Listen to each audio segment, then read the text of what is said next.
موضوع الدرس في قصة سيدنا موسى عليه السلام وما فيها من المواعظ والعبر، سورة الأعراف، تفسیر ابن کثیر۔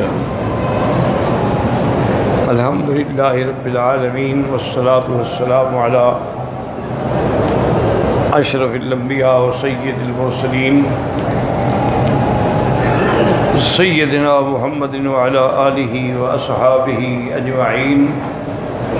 اللہم صل علی سیدنا محمد وعلى آل سیدنا محمد کما صلیت علی ابراہیم وعلى آل ابراہیم وعلى آل ابراہیم فی العالمین انک حمید مجید۔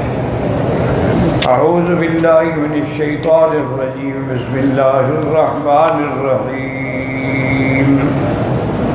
ولما جاء موسى لميقاتنا وكلمه ربه قال رب أرني أنظر إليك قال لن تراني ولكن انظر إلى الجبل فإن استقر مكانه فسوف تراني فلما تجلى ربه للجبل جعله دكا وخر موسى صعقا فلما أفاق قال سبحانك تبت إليك وأنا أول المؤمنين۔ قال المؤلف والمفسر رحمه الله تعالى قد تواترت الأحاديث عن رسول الله صلى الله عليه وسلم بأن المؤمنين يرون الله في الدار الآخرة۔ اب مفسر رحمۃ اللہ علیہ فرماتی ہیں کہ متواتر احادیث سے یہ بات ثابت ہے کہ مومنین جو ہیں وہ آخرت میں، قیامت میں، جنت میں اللہ تعالیٰ کی زیارت کریں گے، کما سنوردها عند قولہ تبارک و تعالی۔ مفسر فرماتے ہیں کہ یہ ساری روایات جو ہے ہم اس آیت مبارک کی جب تفسیر بیان کریں گے تو وہاں جمع کریں گے۔ وجوہ یومئذ ناظرۃ الی ربہا ناظرہ، ایسے بھی لوگ ہوں گے جو اپنے رب کی طرف دیکھنے والے ہوں گے۔ وقولہ تبارک و تعالی اخبارا الکفار، اور اللہ نے خبر دی ہے کہ کافر جو ہیں ان نہیں دیکھ سکیں گے، تو جب کافر نہ دیکھ سکے مانا مومن دیکھ سکیں گے۔ کلا انہم عن ربہم یومئذ لمحجوبون۔ وقیل انہا لنفی التعبید فی الدنیا جمعا بین هذه الآیت وبین القلیل القاطع علی سید الرؤیا فی الدار الآخرہ۔ اور بعد مفسر فرماتے ہیں کہ یہاں جو حرف لم تعبید کے لیے ہے، یعنی یہ نفی دنیا کے لیے ہے، اس کا آخرت سے کوئی تعلق نہیں ہے، تاکہ جمع ہو جائیں کہ جو نفی کا ذکر کرے اور پھر صحیح حدیثوں میں رویت بھی ثابت ہے۔ وقیل ان هذا الكلام في هذا المقام كالكلام في قوله تبارك وتعالى لا تدرك الابصار وهو يدرك الابصار وهو اللطيف الخبير، وقد تقدم ذلك في الانعام وفي الكتب المتقدمه انه تعالى قال موسى يا موسى انه لا يراني حي الا مات ولا يابس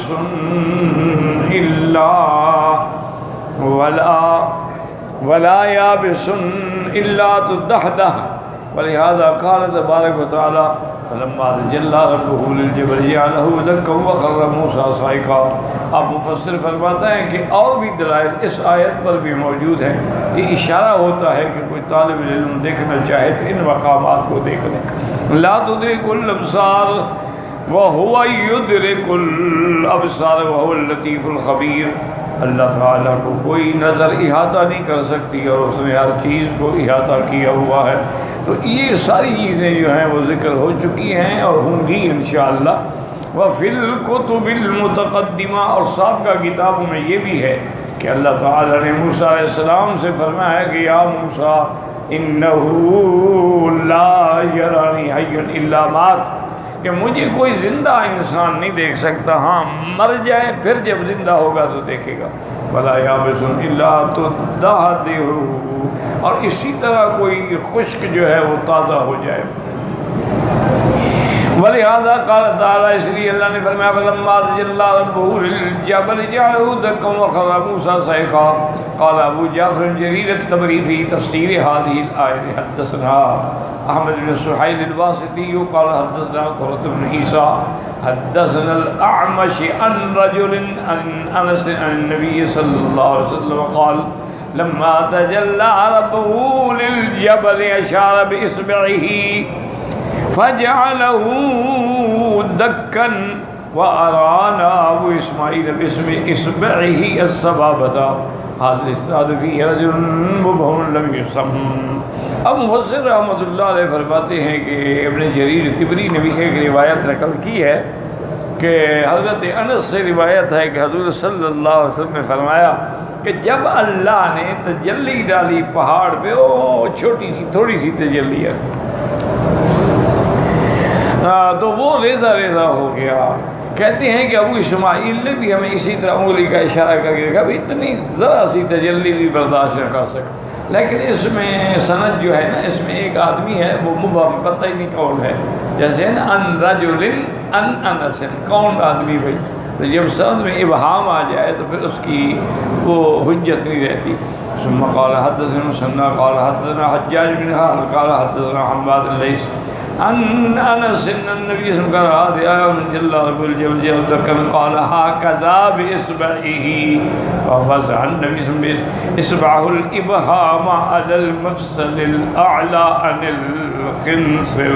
تو حضور صلی اللہ علیہ وسلم اتنا ذرا سا تجلی ڈالی، فساخ الجبل هكذا، تو ختم، پہاڑ جو تھا ریزہ ریزہ ہو گیا۔ هكذا وقع في هذه الرواية حماد بن سلمة ليس نصر مشهور حماد بن سلمة ثابت نصر كما قال ابن جرير حدثني المثنى قال حدثنا هدية بن خالد قال حدثنا حماد بن سلمة ثابت قال قال رسول الله صلی اللہ علیہ وسلم اللہ رب الجبل جعدکن قال ابہام قریب طرف خنصری، یعنی آپ نے ابہام جو تھا نا تو رکھا، تو بھئی تھوڑی سی تجلی ڈالی ہے نا۔ قال وساق الجبل قال حمید للصابر يقول هكذا فرفع صابر يده فضرب بصدر حمید فقال يقول رسول اللہ صلی اللہ علیہ وسلم يقول رسول اللہ اكتبه۔ جب حضور نے فرمایا انس نے روایت کی تو میں کیوں چھپاؤں؟ وهكذا رواه الامام احمد في مسند حدثنا المثنى قال معاذ بن معاذ الانبري حدثنا عن بعض السلف قال حدثنا ثابت البناني عن مالك النبي صلى الله عليه وسلم قوله فلما جل ربه للجبل قال هكذا يعني انه اخرج طرف الخنصر۔ قال احمد ارانا معاذ فقال له حميد الطويل ما تريد الى هذا يا ابا محمد؟ قال فضرب صدره ضربة شديدة وقال بل انت یا حمید وما انت یا حمید، یعنی میں تمہیں ایک حدیث بیان کر رہا ہوں، تم کہتے ہو کہ اس سے کیا چاہتے ہو؟ یحدثنی بھی انس مالک نبی صلی اللہ علیہ وسلم یقول ما تريد الی، حضور نے جب روایت فرما دی، فرمان فرما دیا تو پھر کہنا کہ کیسے ہوگا۔ وهكذا رواه الترمذي في تفسير هذه الآية عن عبد الوهاب الحكم الوراق عن معاذ بن معاذ به وعن عبد الله بن الرحمن الدارمي عن سليمان بن حرب عن حماد بن مسلمة به ثم قال هذا حديث حسن صحيح غريب لا نعرف إلا من حديث حماد۔ وهكذا رواه الحاكم في مستدركه من طرق عن حماد سلمة به وقال هذا حديث صحيح على شرط مسلم ولم يخرجه ورواه ابو محمد الحسن بن محمد بن علي الخلال عن محمد بن علي بن سويد بن ابي القاسم البغوي عن هدية بن خالد حماد بن سلمة ذكره وقال هذا اسناد صحيح لا إلا فيه وقد رواه ابو داود بن محبر شعبة عن ثابت بن مرفوعا وهذا ليس بشيء عن داود بن المحبر كذاب وراوی جو ہے محبر وہ جھوٹا ہے۔ رواہ الحافظان ابو القاسم الطبرانی و ابو بکر مرتبہ بن طریق ہے سعید نبی مروبت عن قتادۃ عن انس مرفوعا بنحوہ واسندہ ابن مرتبہ بن طریق بن السلم یمانی عن ابی عن ابن عمر مرفوعا رضی اللہ تعالی عنہ قال ولا يصح ايضا رواه الترمذي وصححه الحاكم وقال شرط مسلم وقال سدي نے کما تم باز فی قول اللہ تمت اللہ اور الجبل کرامات اللہ میں الا قدر تھوڑی سی تجلی ڈالی جاءه دکن کا تراب مٹی ہو گیا وخر موسیٰ صائقا موسیٰ علیہ السلام مغشیاً بے ہوش ہو کے گر گئے رواہ ابن وقال کہتا وخر موسیٰ صائقا قال میتا انہوں نے کہا کہ صائقا کا معنی موسیٰ مر گئے نعوذ باللہ وقال سفیان الثوری ساخ الجبل فی الارض حتی وقع فی البحر فہو یذهب معه انہوں نے کہا وہ پہاڑ جو تھا نا ایسے زمین میں دھنستا گیا اور وہ پانی کے اندر بھی اور دھنستا جا رہا ہے وقال سنن حجاج ابن محمد الاعور یا نبی بکر حضری فلما تجلى ربه للجبل جعله دكا انكعر فدخل تحت الارض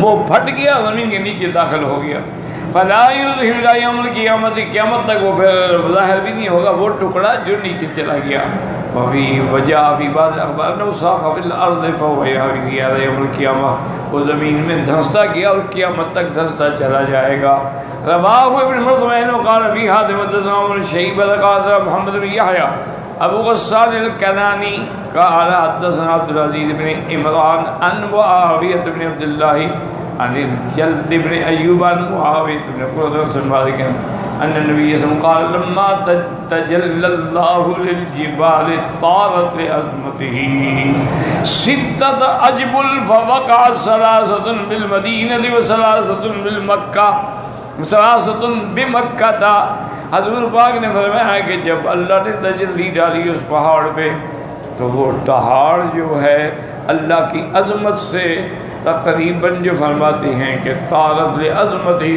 6 پہاڑ جو تھے نا اڑے وہاں سے اور ان میں 3 جو تھے وہ مدینہ پاک میں پہنچے اور 3 مکے میں پہنچے بالمدینہ سے احد مدینہ پاک میں جو پہاڑ آیا تو احد وورکانہ ورضوا وبقع بمکہ ہراء وثبیر وثور یہ 3 پہاڑ جو تھے یہ مکے میں آ گئے وہ 3 پہاڑ جو تھے مدینہ بالکل غلط حدیث ہے هذا حديث غريب بل منكر قال ابن ابي حاتم ذكر عن محمد بن عبد الله بن البلح حدثنا الحيثم بن خالد قال عثمان بن حسين الله بن رويم قال كانت الجبال قبل ان يتجلى الله لموسى الطور سما ملسا فلما تجلى الله لموسى الطور دك وتفطرت الجبال فصارت الشقوق والكهوف اب فرماتے ہیں کہ ایک روایت میں یہ بھی ہے کہ پہاڑ کر اللہ کی تجلی ڈالنے سے پہلے جتنے پہاڑ تھے نا بالکل یعنی ان میں کوئی سراغ کوئی راستہ کوئی غار نہیں تھی لیکن جب اللہ نے تجلی ڈالی تو اس کے بعد جو ہے پھر پہاڑ جو ہے وہ پھٹے اور ان کے اندر سوراخ بھی پیدا ہوئے اور ان کے اندر وہ غاریں بھی بن گئی وقال ربی ابن عبد اللہ الجبل جعلوا دكا وخر موسى صعقا وذلك ان الجبل حين كشف الغطاء ورأى النور صار مثل دك من الدكاك وقال بابا دکن ای فتنتن اب ایک روایت یہ بھی ہے کہ جب اللہ تبارک و تعالیٰ نے اپنا پردہ مبارک ہٹایا اور تجلی ڈالی اور پہاڑ پہ اللہ کے نور کا جب اثر ہوا تو بالکل ریزہ ہو گیا اس کے بعد بعض علماء نے فرمایا دکن کا معنی فتنتن بھی ہے آزمائش بن گیا لیکن فرماتے وقال مجاہد فی قولک انظر الى الجبل فإن سکر مکان سوف ترانی فإنه اکبر منک واشد خلقا اللہ نے فرمایا موسیٰ علیہ السلام آپ پہلے پہاڑ کی طرف نظر ڈالیں وہ آپ سے بڑا بھی ہے اور آپ سے سخت بھی ہے دیکھو وہ برداشت کرتا ہے بڑی تجلی اگر وہ برداشت کرے تو پھر آپ بھی برداشت کر لیں گے اب اس کے بعد جناب فرماتے ہیں رحمۃ اللہ علیہ قال فلما جلال جعله فنظر الى الجبل یعنی آپ نے پہاڑ کی طرف دیکھا لا يتمالك واقبل الجبل فدكا على أوله ولا موسى ما یصنع تجلی فخر صعقا، تو اللہ نے جب تجلی ڈالی تو موسیٰ علیہ السلام نے کوشش کی کہ میں نظر ڈالوں، لیکن نہیں ڈال سکے نظر۔ ان کا خیال یہ تھا کہ میں دیکھوں کیسا ہو، تجلی کیسی ہوتی ہے اور کیا ہوتا ہے، لیکن وہ پہلے بے ہوش ہو گئے۔ وقال کہ جعلہ دکن قال نظر اللہ الجبل صار صخرا ترابا، کہ اللہ نے جب نظر ڈالی تو پہاڑ مٹی ہو گیا۔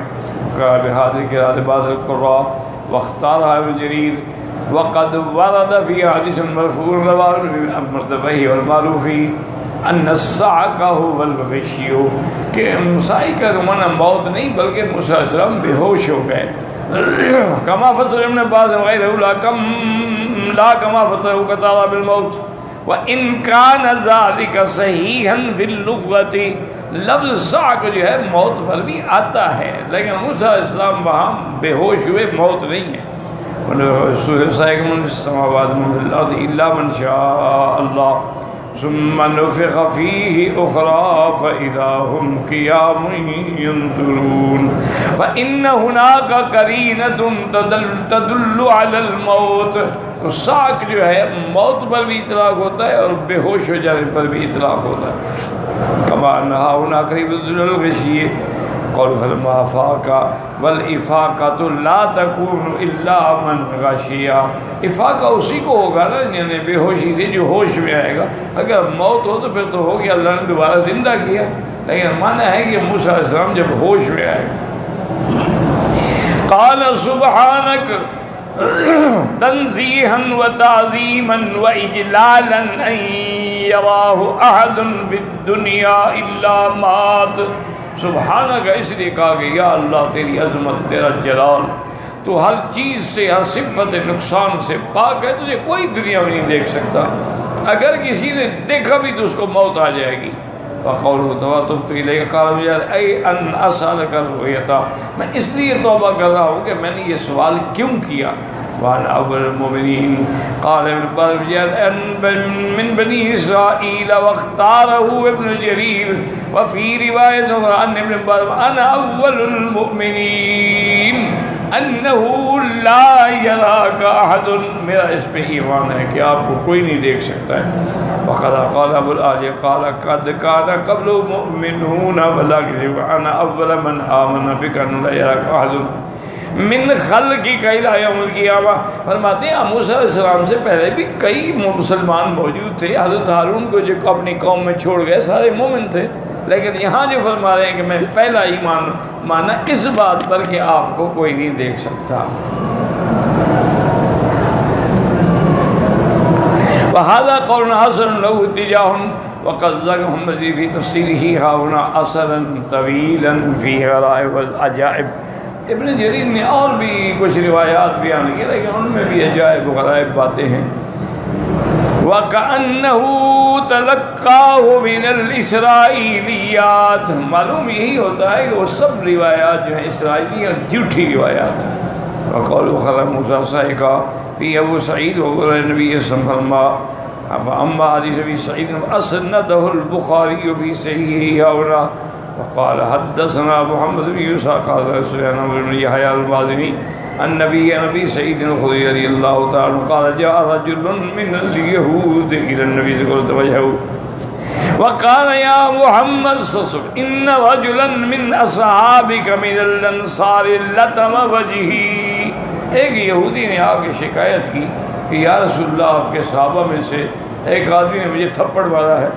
آپ نے فرمایا کہ بلاؤ اس کو بلایا گیا، ادعوه فدعوه قال لم لطمت وجهه، کیوں تھپڑ مارا تم نے؟ قال یا رسول اللہ انی مررت باليهودي اسمه يقول والذي اصطفى موسى على البشر قال وعلى محمد قال فقلت وعلى محمد وأخذتني غضبة فلطمته فقال لا تخيرني بين الأنبياء فإن الناس يكون يوم القيامة يكون أفضل من يفيك فإذا أنا بموسى آخذ بقوائم قائمة من قوائم العرش فلا أدري فقبلي أم جوزي بصعقة الطور۔ ابو فضل رحمۃ اللہ علیہ فرماتے ہیں کہ یہ حدیث جو ہے نا جی صحیح حدیث ہے، تو حضور نے فرمایا کہ تم نے اس کو کیوں مارا ہے؟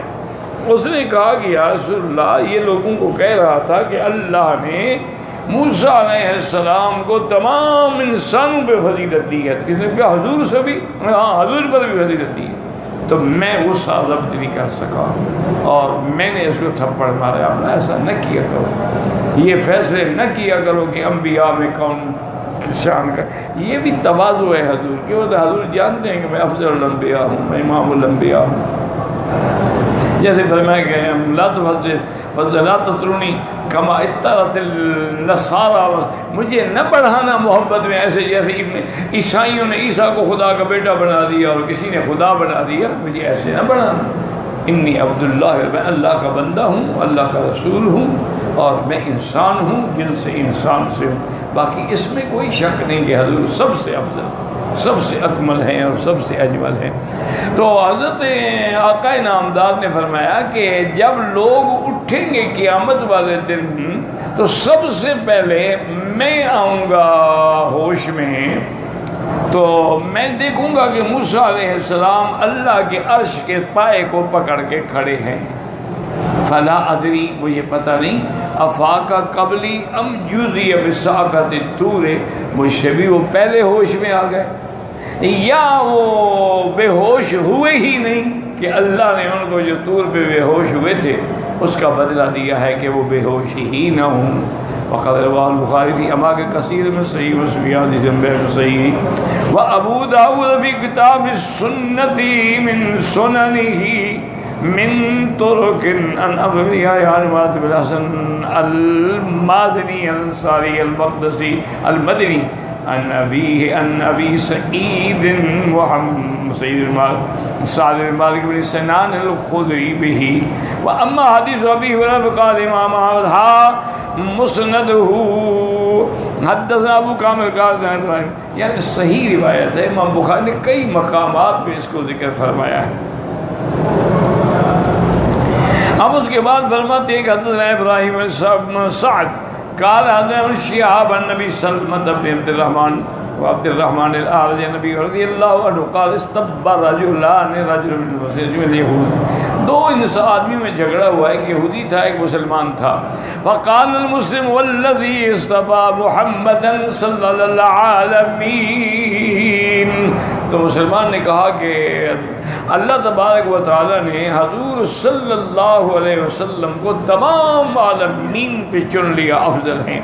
وقال یہودی والذی اصطفى موسیٰ العالمین، فغضب المسلم اليہودی فلطمه، فات اليہودی رسول اللہ صلی اللہ علیہ وسلم فاعطاه لا تخیرونی علی موسیٰ، مجھے موسیٰ علیہ السلام نے بڑھایا نہ کرو، فإن الناس يسعقون يوم القيامة ويقولون أول من يفيق فإذا موسى عليه السلام مسيق بجانب العرش فلا أدري، وہ پکڑے ہوئے ہوں گے عرش کے پائے کو، پتہ نہیں مجھ سے پہلے ہوش میں آ گئے یا بے ہوش ہوئے ہی نہیں۔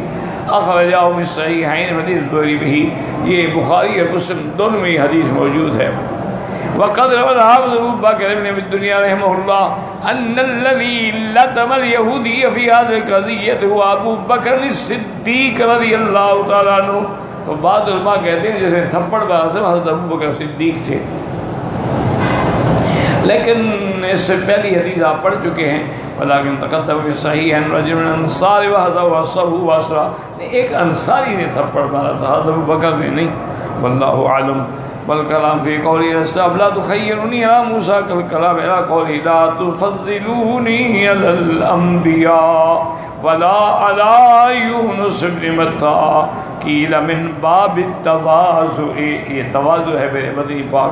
اور ویسے بھی جو شان والا ہو نا، یہ نہیں کہتا میں بڑا ہوں، وہ کہے گا نہیں نہیں اور بڑے لوگ ہیں بھائی، وہ اپنے آپ کو چھوٹا ثابت کرتا ہے۔ یہ بھی دلیل ہے حضور کے افضل ہونے کی صلی اللہ علیہ وعلی آلہ وسلم۔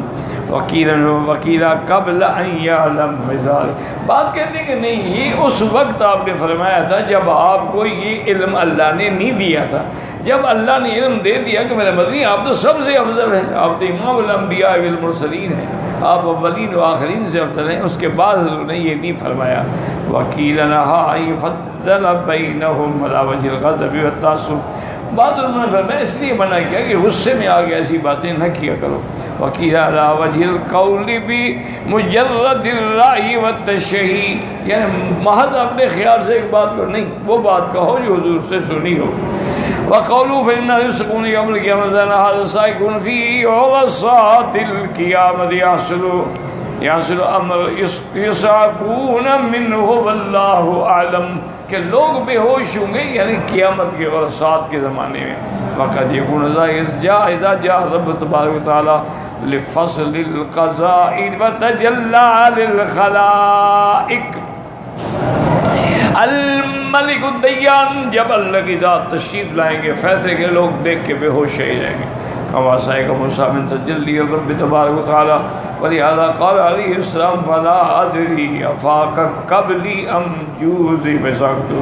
وقد روى القاضی حیاض فی ہماری کتابی الشفاء بالسنده ان محمد مرزوق قال حدثنا قتادة قال حدثنا حسن عن قتادة يحيى بن وصاب نبی رضی اللہ عنہ عن النبي صلی اللہ علیہ وسلم قال لما تجلى الله لموسى عليه السلام كان يبصر النملة على الصفا في الليلة الظلماء مشي مسيرة 10 فراسخ.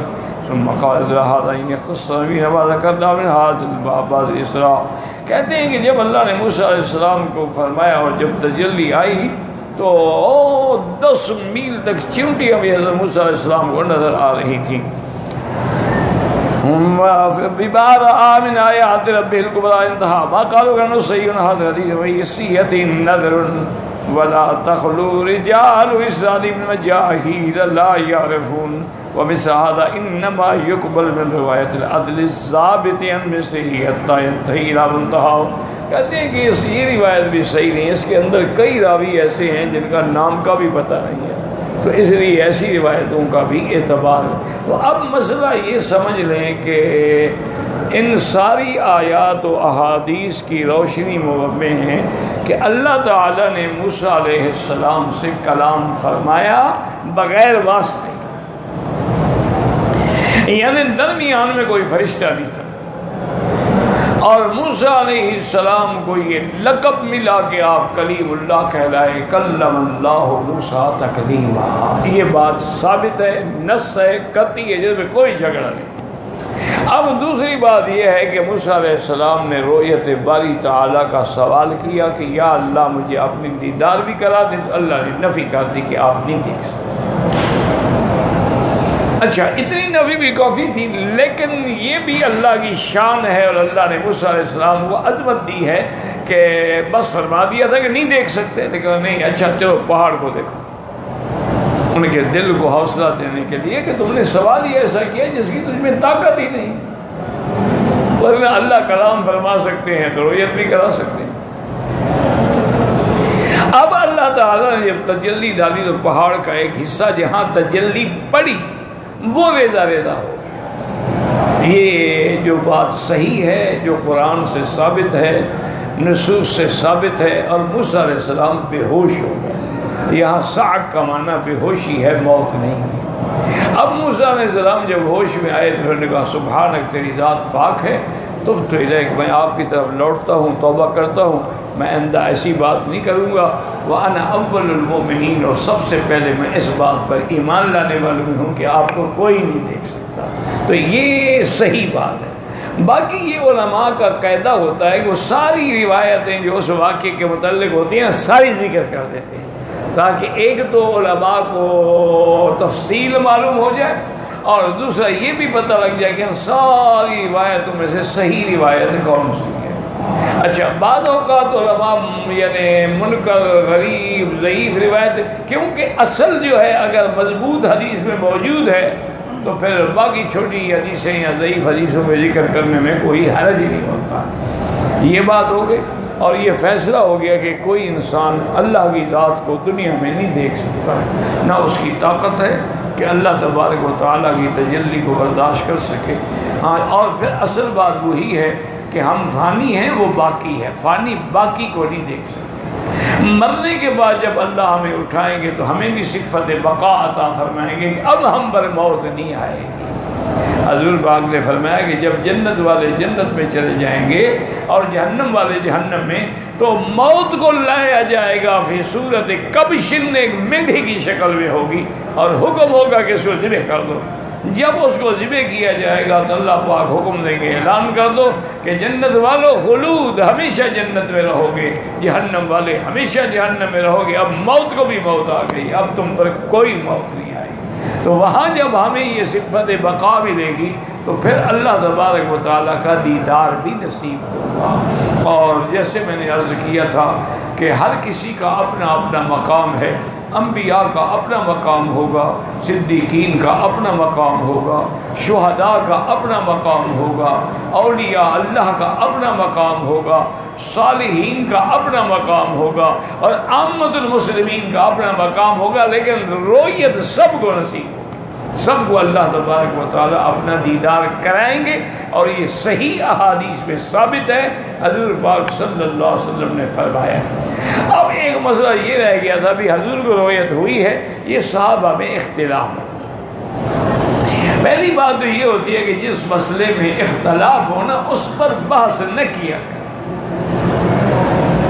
معنی یہ ہے کہ دونوں جانب ٹھیک ہیں، کسی پر اعتراض نہ کرے۔ اس لیے آپ دیکھیں نا کہ محدثین کرام جو ہیں وہ جب حدیث مبارک میں ایک حدیث اور ایک باب باندھتے ہیں کہ رفع یدین کرنے کا، اور حدیث لکھتے ہیں اس کے فوراً باب ایک باب بھی باندھتے ہیں رفع یدین نہ کرنے کا، کہ بھی کرنے کی بھی حدیث موجود ہے، نہ کرنے کی بھی حدیث موجود ہے۔ تو بعض علماء نے جو حدیث ہے کرنے والی اس کو ترجیح دے دی، اور امام حنیفہ فرماتے ہیں کہ نہیں۔ اصل بات یہ دیکھو کہ محدثین نے اور اصحاب سنن نے جو باب باندھے ہیں، رفع یدین کرنے والا باب پہلے ہے اور نہ کرنے والا اس کے بعد ہے۔ یہ کسی حدیث میں آپ نہیں دکھا سکتے کہ رفع یدین جو ہے نہ کرنے والا باب پہلے ہو اور کرنے والا بعد میں، کسی جگہ نہیں ہے۔ تو اس لیے امام صاحب فرماتے ہیں کہ یہ دلیل ہوتی ہے کہ جو باب بعد میں ہے گویا وہ پہلے کا نسخ ہے، کہ پہلا حکم ختم ہو گیا۔ اس لیے وہ فرماتے ہیں کہ نہ کرنا جو ہے وہ زیادہ افضل ہے، کیونکہ تمام محدثین نے اس کو بعد میں ذکر کیا۔ یا تو آپ کسی حدیث میں ہمیں دکھا دیں گے انہوں نے پہلے ذکر کیا، تو یہ اپنی اپنی فہم ہے۔ اور ویسے بھی یہ کوئی ایسے مسائل نہیں ہیں کہ جو فرائض میں ہوں، واجبات میں ہوں، اور جس کے کرنے سے نماز نہ ہوتی ہو، نہ کرنے سے نہ ہوتی، یہ ضد ہے۔ الحمدللہ ثم الحمدللہ، اللہ ہمیں ضد سے، تعصب سے بچائے۔ جو لوگ کرتے ہیں وہ بھی ٹھیک ہے، اور جو نہیں کرتے ہیں احناف کے نزدیک ان کے دلائل زیادہ قوی ہے نہ کرنے۔ تو ایسی باتوں پہ جھگڑے نہ کیا کریں۔ اب آمین کا مسئلہ ہے، بھی زور سے بھی ثابت ہے، آہستہ بھی ثابت ہے۔ اچھا، ان ائمہ نے زور والی حدیث کو سامنے رکھا ہے کہ بھی مسجد گونج جاتی تھی، تو یہ اسی پر آج تک چلے آ رہے ہیں۔ امام صاحب فرماتے ہیں بھی آمین دعا ہے یا نہیں؟ آمین کا معنی کیا ہے کہ اللہم استجب کیا، اللہ بھائی دعا قبول فرما۔ اور اگر یہ دعا ہے تو پھر قرآن کہتا ہے کہ دعا آہستہ مانگو، ادعوا ربکم تضرعا وخفیۃ۔ تو یہ ائمہ کی اپنی اپنی سمجھ ہوتی ہے، لیکن کسی پر کبھی بھی اعتراض نہ کیا کرے، کیونکہ یہ ہم نے دیکھا ہے کہ جو آدمی اولیاء اللہ پر اور ائمہ محدثین پر، ائمہ مجتہدین پر، ائمہ فقہا کے خلاف زبان درازی کرتا ہے، اس کا خاتمہ اچھا نہیں۔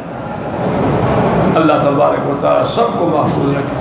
اسی لیے بعض علماء کہتے ہیں نا جی کہ بعض اولیاء اللہ کی کشف لکھی ہوتی ہیں، یا بعض اولیاء اللہ کی کچھ ایسی باتیں ہوتی ہیں جو بظاہر سمجھ نہیں آتی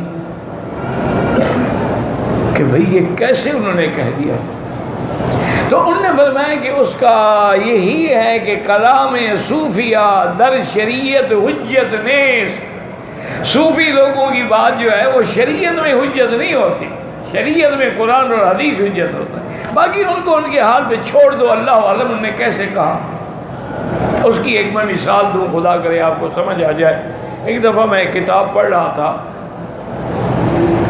تو اس میں یہ لفظ آئے کہ حضرت حاجی امداد اللہ مہاجر مکی رحمۃ اللہ علیہ جو علماء دیوبند کے سب سے بڑے شیخ اور پیر تھے، ان نے کتاب میں لکھا کہ برآں شخص معرفت باری تعالی حرام است کہ خود را از کافر فرہنگ بہتر دانند، کہ اس شخص پہ اللہ کی معرفت حرام ہو جاتی ہے جو اپنے آپ کو کافر سے بھی بہتر سمجھے۔ جب میں نے پڑھا تو اب میں ایک طالب العلم تو میں تو بڑا حیران ہو کہ اب یہ کیا مطلب ہے کہ ہم کافروں سے بھی گندے ہیں؟ مسلمان تو اچھا ہوتا ہے سب سے۔ بہرحال میں نے رات کو جب والد صاحب گھر آئے تو میں نے ان سے کہا، میں نے کہا حضرت آج میں نے ایک کتاب میں یہ پڑھا ہے، انہوں نے یہ لکھا ہے، اور وہ پھر آپ کے استاد کے بھی پیر ہیں۔ اب اس لیے کوئی رعایت نہ کرنا کہ چونکہ آپ کے استاد کے پیر ہیں تو لہذا آپ یہ کوئی رعایتی بات کر دیں، نہیں، مجھے صحیح سمجھائے، میں طالب آدمی ہوں، مجھے تو 2 اور 2 4 والی بات سمجھائے۔ میں کبھی 2 اور 2 کو 5 نہیں مان سکتا، میں کبھی زہر ہلاہل کو قند نہیں کہہ سکتا۔ تو والد صاحب نے دیکھا کہ آج اس کا دماغ خراب ہے، تو بہرحال تھوڑی دیر صبر فرمایا کہ یہ ذرا ٹھنڈا ہو جائے، بلوچ آدمی ہے نا، کبھی کبھی میٹر گھوم جاتا ہے، انسان ہے نا۔ تو تھوڑی دیر کے بعد کہا پانی شانی پیو، میں تمہیں سمجھاتا ہوں۔ میں نے کہا حضرت گزارش ہے۔ انہوں نے کہا پہلی بات مجھے یہ بتاؤ تمہیں کس نے کہا تھا یہ کتاب پڑھو؟ میں نے کہا آپ کے کتب خانے میں رکھی تھی، میں نے اٹھا لی۔ میں نے کہا شریف آدمی جب اس علم کو تم نہیں جانتے ہو تم نے پڑھا کیوں؟ تم ڈاکٹری نہیں جانتے ہو تو ڈاکٹری کی کتاب اٹھا کے ڈاکٹر بن جاؤ گے؟ تم طب نہیں جانتے ہو، حکمت نہیں جانتے ہو تو وہاں سے تم ایک کتاب اٹھا لو تو حکیم بن جاؤ گے؟ جب یہ علوم تصوف کے بارے میں کتاب ہے اور تمہیں علم تصوف کا پتہ ہی نہیں ہے، اب جد بھی تم نے نہیں پڑھی ہوئی ہے، تم نے یہ کتاب اٹھائی کیوں تھی؟ پہلے تو مجھے خوب ڈانٹا۔ انہوں نے کہا ہمیشہ آدمی وہ کتاب پڑھے جس علم کو جانتا ہو، جو علم جانتے نہیں پڑھنے کا کیا فائدہ؟ اور اگر پڑھ لی اور سمجھ نہ آئے تو فَأْتُوا الْبُيُوتَ مِنْ أَبْوَابِهَا، پھر گھر کے اندر دروازے سے داخل ہو، وہاں آؤ جو لوگ ان باتوں کو سمجھتے ہیں۔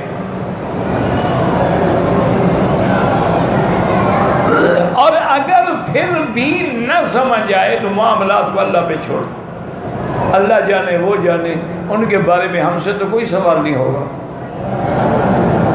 میں نے کہا جی ٹھیک ہے۔ انہوں نے کہا باقی بات یہ رہی کہ تم میری اوپر ایک طنز کر رہے ہو نا کہ تمہارے استاذ کا پیر ہے، تو انہوں نے صحیح لکھا ہے، تم جاہل ہو، تم نے سمجھا نہیں۔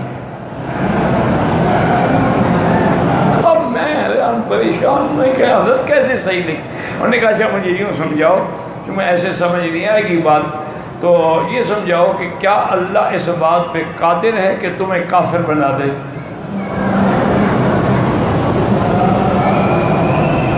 بالکل اللہ تو قادر ہے، ان اللہ علی کل شیء قدیر۔ کئی لوگ آخری وقت میں مرتد ہو گئے،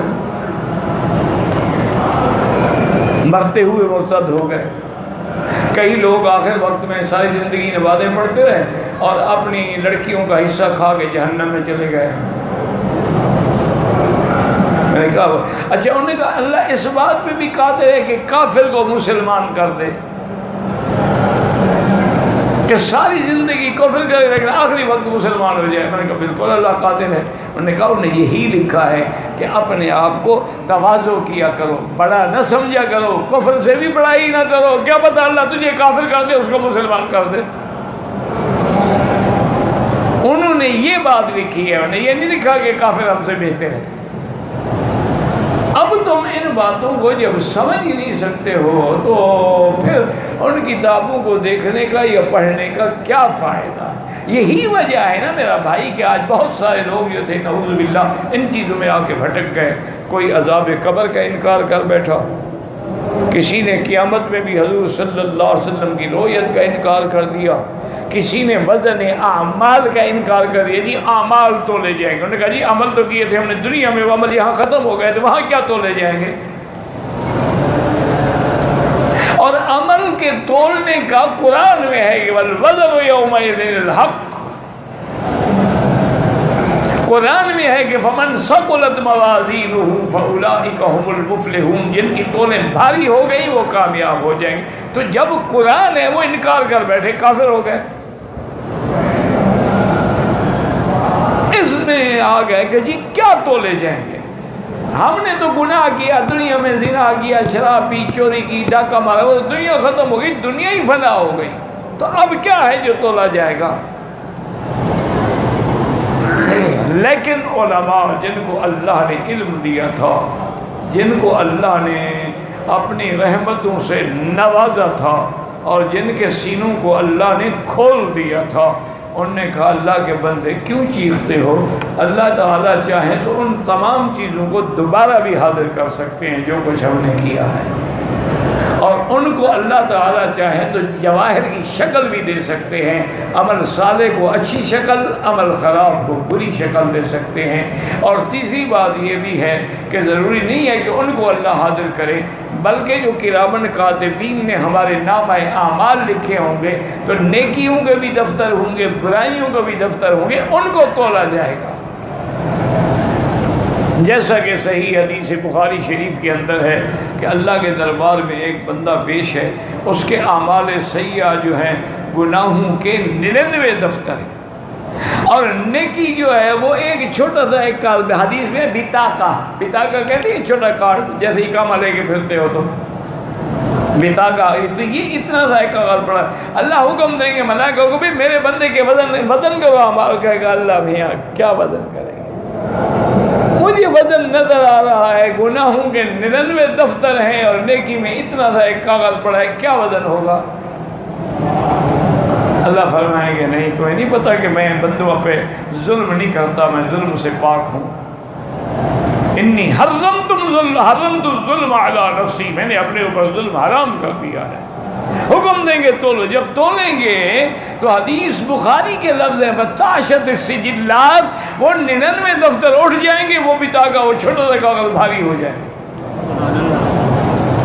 اللہ فرمائے کہ میرے بندے کو جنت میں لے جاؤ، ہم نے کہا اللہ تیرا بڑا کرم ہے، تیرا بڑا شکر ہے، لیکن مجھے دکھاؤ تو صحیح بطاقہ ہے کیا میرا عمل ہے جو بھاری ہو گیا؟ تو اس نے لکھا تھا کہ تم نے ایک دفعہ اخلاص سے پڑھا تھا اشہد ان لا الہ الا اللہ واشہد ان محمد رسول اللہ، وہ کلمہ طیبہ جو تھا وہ بھاری ہو گیا سب۔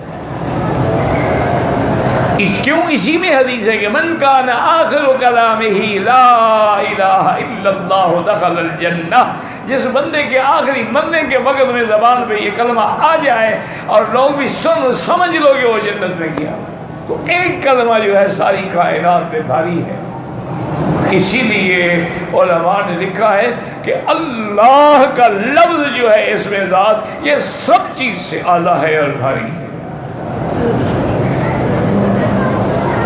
تو اب جناب اس لیے حکم ہے کہ اگر کوئی باتیں ایسی صوفیاء کہہ جاتے ہیں، کبھی کبھی وہ کہہ جاتے ہیں، اصل وجہ یہ ہے نا کہ یہ چیزیں پڑھنے کی نہیں ہے نا، مشکل یہ ہے، یہ چکھنے کی ہے۔ اب جس آدمی نے کبھی نمک چکھا ہی نہ ہو وہ ذائقہ بتا سکتا ہے؟ اسی لیے بزرگ کہتے تھے نا کہ اللہ کے بڑے مزے ہیں، جو آئے سو چکھ لے۔